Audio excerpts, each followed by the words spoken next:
Hello friends, welcome to Sam Biology class. Today we shall discuss about polyploidy. Most eukaryotic organisms are diploid for most of their life cycles.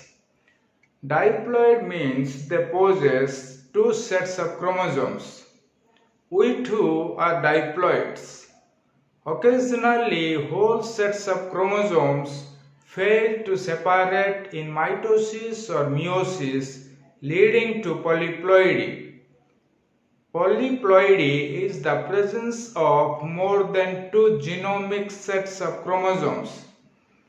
The organisms which possess more than two sets of chromosomes are known as polyploids. Polyploids include triploids. Polyploids include triploids represented by 3N, tetraploids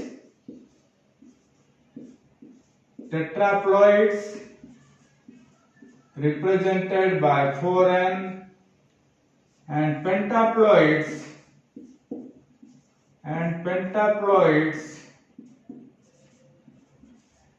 represented by 5N, and so on. So in case of triploids, there are 3 sets of chromosomes.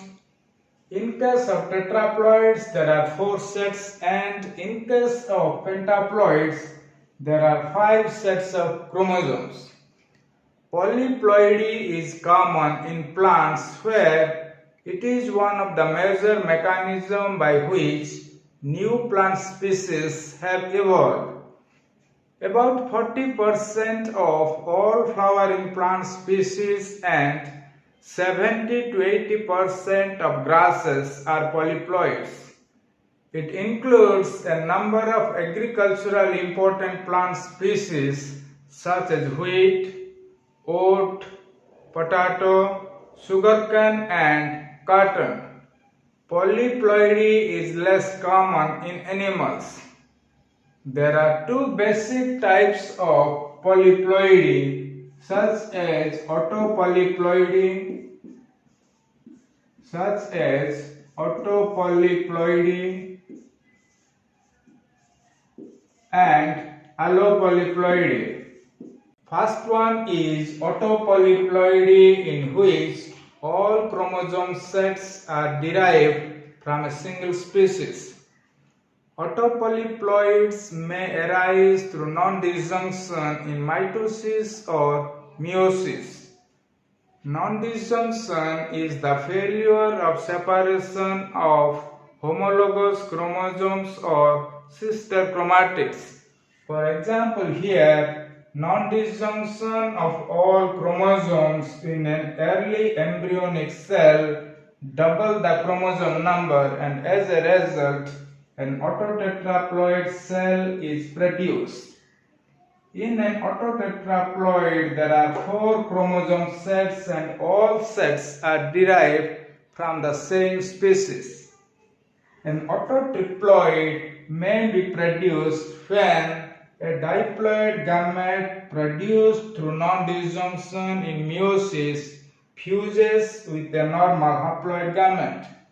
Similarly, autotriploid may also be produced due to a cross between a autotetraploid which produces 2N gamete and a diploid which produces 1N gamete. Because in autopolyploidy all chromosome sets are derived from the same species, they are homologous and attempt to align in the prophase 1 of meiosis. Usually this results in sterility. Second one is allopolyploidy, in which the chromosome sets are derived from different species. Allopolyploids arise from hybridization between 2 species, and the resulting hybrid possesses chromosome sets that are derived from 2 or more species. This figure explains how hybridization between 2 sufficiently related species species 1 and species 2, followed by doubling of chromosome number by non-disjunction, result in the formation of an allotetraploid which is able to produce normal and balanced gametes. These are two species, species 1 and species 2, both are diploids. Species 1 produce gamete with chromosome A, B and C, and species 2 also produce gametes with chromosome G, H and I. After hybridization, we are getting a hybrid which also possesses 6 chromosomes. The chromosomes are derived from 2 different species. But this hybrid is functionally haploid and it is sterile because the hybrid chromosomes are non-homologous, so they are not able to pair and segregate normally. Because of this, the hybrid is sterile, as a result of which it is not able to produce viable gametes. But rarely it is due to the non-disjunction in mitosis, doubling of chromosome number takes place. And as a result, allotetraploids are produced which are able to produce normal and balanced gametes. So in this allotetraploids, there are 4 chromosome sets and the chromosome sets are derived from 2 different species, species 1 and species 2. So friends, this is all about polyploidy. For more updates, subscribe my YouTube channel, Sam Biology Class.